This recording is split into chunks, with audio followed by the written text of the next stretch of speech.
Hola, ¿cómo están? Yo soy la doctora Emilia Cohen Sabán, de Buenos Aires, Argentina. Soy jefe del Servicio de Dermatología del Instituto de Investigaciones Médicas Alfredo Lanari.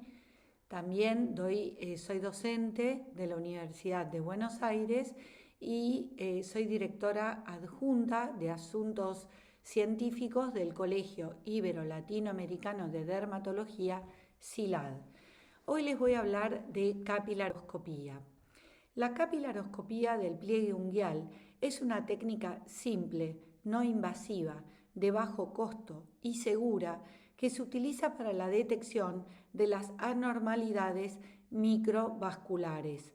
Se puede realizar con diferentes aparatos. En lo personal, yo utilizo un dermatoscopio manual y para sacar fotos adapté un dermatoscopio Dermalite a una cámara Canon común. El fenómeno de Raynaud afecta al 3 al 5% de la población. El 80% de los casos son primarios. Las enfermedades del tejido conectivo son las causas principales del fenómeno de Raynaud secundario, particularmente a esclerosis sistémica. El fenómeno de Raynaud es la manifestación inicial más frecuente de la esclerosis sistémica y puede preceder a otros signos y síntomas por décadas. Es por ello que en la actualidad el principal objetivo de la capilaroscopía es la diferenciación entre un fenómeno de Raynaud primario, cuya capilaroscopía será normal, versus un fenómeno de Raynaud secundario, particularmente esclerosis sistémica, en la cual encontraremos anormalidades que componen el llamado patrón esclerodermiforme. ¿Y cuáles son las anormalidades capilaroscópicas que debemos buscar en este patrón esclerodermia o patrón esclerodermiforme? Bien, este patrón está compuesto por capilares dilatados, capilares gigantes o megacapilares, hemorragias, pérdida de capilares y zonas avasculares, con o sin signos de neoangiogénesis y distorsión arquitectural. Veamos cada uno de ellos. Los capilares gigantes o megacapilares son la anomalía más específica en la esclerosis sistémica y por definición consiste en un ensanchamiento capilar homogéneo de más de 50 micrones. Las hemorragias son la expresión de la injuria endotelial, por eso se depositan distal al capilar dañado. Pérdida del número de capilares es una disminución del número de capilares por debajo de 7, que es lo normal, hasta 3 capilares por milímetro lineal. Cuando disminuye más aún de 3 capilares por milímetro lineal, se lo denomina zona avascular.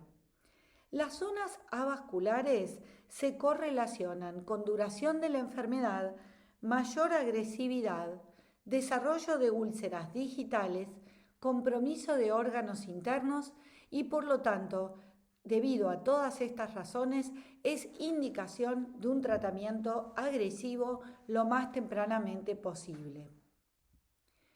Acá vemos claramente cómo las áreas avasculares, fíjense, se presentan como estos huecos, estos espacios blanquecinos en donde faltan los capilares.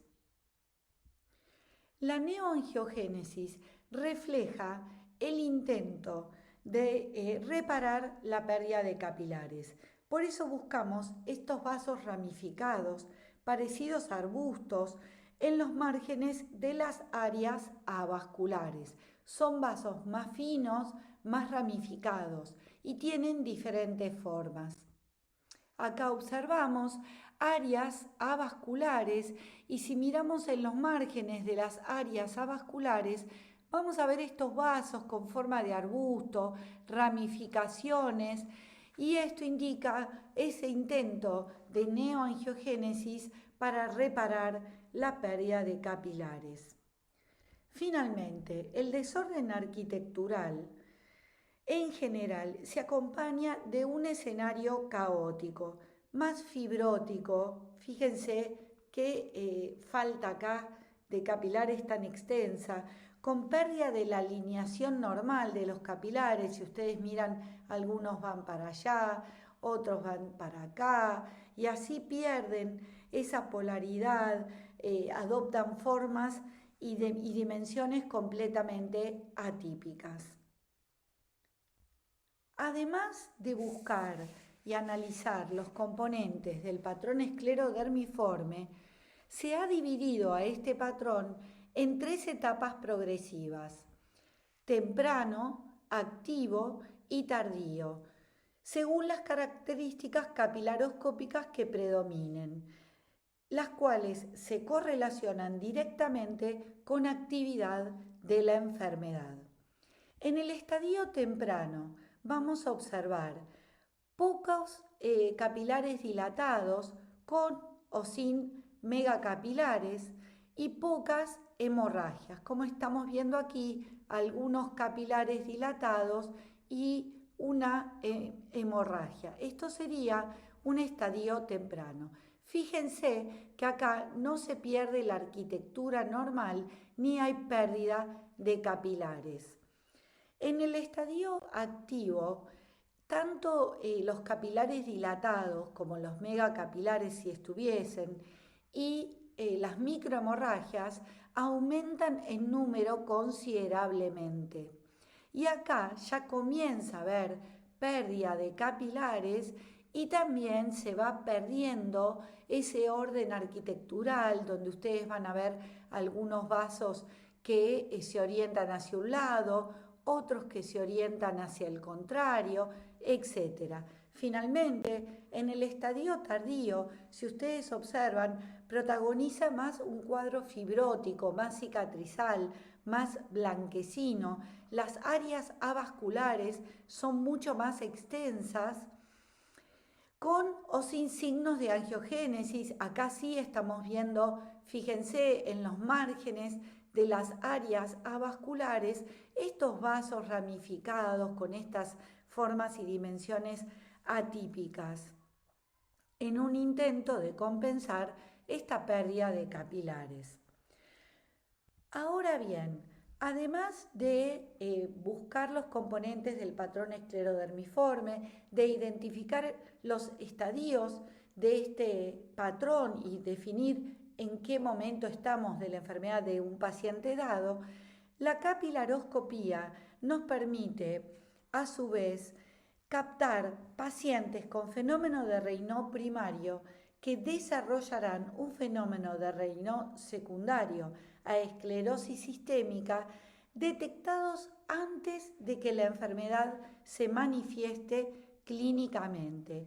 Y esto fue corroborado ya hace varios años atrás por Koenig y colaboradores en un estudio prospectivo con seguimiento a 20 años de casi 600 pacientes cuyo signo clínico únicamente consistía en la presencia de fenómeno de Raynaud con una capilaroscopía típica, es decir, un patrón esclerodermiforme, y la presencia de anticuerpos específicos a nivel laboratorial. Esta combinación encontrada en casi el 80% de esta cohorte de casi 600 pacientes, con la combinación clínica de fenómeno de Raynaud, capilaroscopía típica y anticuerpos específicos, es lo que nos permite predecir en una cohorte de pacientes con solo fenómeno de Raynaud, sin ningún otro signo clínico, quienes desarrollarán esclerosis sistémica. Y acá les muestro una paciente mía, femenina, cuya primer consulta ocurrió en el año 2019, cuando ella contaba con 29 años de edad, quien es derivada por su médico de cabecera para que yo le explicara cuidados clínicos generales para el fenómeno de Raynaud, que no tome frío, los guantes, etcétera, lo que todos conocemos.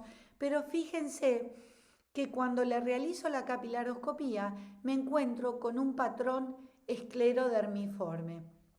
Le pido un laboratorio y con gran sorpresa me encontré con la combinación de anticuerpos anticentrómero, anticuerpos antinucleares con patrón centromérico, el patrón SD en la capilaroscopía y fenómeno de Raynaud, hasta ese momento catalogado como primario, pero dada la combinación de estas tres características, esta paciente está en seguimiento estrecho, cada 6 meses concurre y yo la vuelvo a evaluar para ver en qué momento va a desarrollar otros signos y síntomas de esclerosis sistémica. Bueno, muchísimas gracias.